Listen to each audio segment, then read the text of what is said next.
il faut saluer quand même l'initiative. Parce que nous savons bien que les collectivités locales ont des difficultés pour gérer le développement de leur territoire. Dans une commune de 13 000 habitants, si on a 46 conseillers municipaux, nous n'avons pas une bonne représentation de la population. Mobiliser maintenant les acteurs autour de la commune peut contribuer au bon développement du territoire. Mais si on parle de développement, c'est le développement local. J'ai eu la chance de répertorier les personnes ressources de Ross Béthio, les partenaires de la commune, et nous avons discuté autour de la vision et la mission du cadre. Cette vision a été partagée par beaucoup d'acteurs stratégiques. Nous avons permis à tout un chacun d'avoir au moins la possibilité de lire la vision et la mission du cadre et donner leurs appréciations. Et aujourd'hui, nous avons un document consensuel qui fait l'objet d'une restitution et tout le monde est d'accord autour de ce cadre. Les défis sont liés aux compétences transférées aux collectivités locales. Nous avons des défis liés à l'éducation d'une manière générale. Nous avons des défis liés au développement agricole et agro-silvo-pastoral de la commune. Nous avons des défis autour de la santé. Il y a eu des efforts parce que notre plateau s'est beaucoup amélioré, mais il y a encore beaucoup de choses à faire. Nous avons des défis liés à l'employabilité des jeunes. Faire de sorte que ces jeunes cadres insèrent les activités agro-silvopastorales.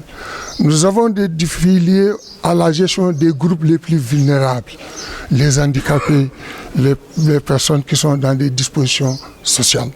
Nous avons des défis liés aux femmes qui doivent être vraiment bien ancrées autour du développement d'une manière générale. Nous avons aussi des défis liés à l'assainissement de Ross Béthio. Pendant l'hivernage, Ross Béthio est inondé. Nous avons des défis liés à l'organisation du marché de Ross Béthio. Tous ces défis vont être discutés autour du cadre. Moi, je ne cesse de le dire, c'est qu'il faut qu'on se positionne davantage au niveau de l'agriculture, particulièrement du riz. Nous allons bientôt mettre en place une plaza, une sorte une plateforme où nous allons mettre une trentaine d'unités de décortiquage artisanal moderne. Je vais enlever même le terme artisanal parce que ça dérange, en tout cas des unités modernes et qui permettront à la filière de ne plus avoir de problème de qualité de riz. Donc à ce niveau-là, nous allons être très en avance et je pense que tout à l'heure quelqu'un l'a dit dans la salle, Ross Béthio est la seule ville dans le monde entier où il y a autant d'unités de transformation. On en a dénombré une cinquantaine. Vous vous rendez compte? Aujourd'hui, pratiquement plus de 70% de la production de riz est décortiquée et transformée au niveau de la commune de Ross Béthio. Donc je pense que c'est très important. Il nous faut mettre en place toute une organisation et des centres de services.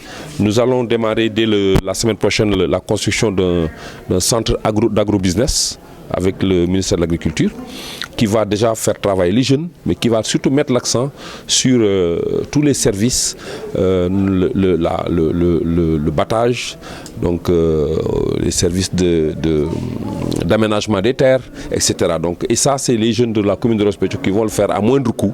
Cela permettra déjà de réduire les coûts pour les producteurs, les petits producteurs, mais surtout aussi de faire en sorte qu'on ait des terres bien aménagées et une production aussi bien récoltée, comme on dit.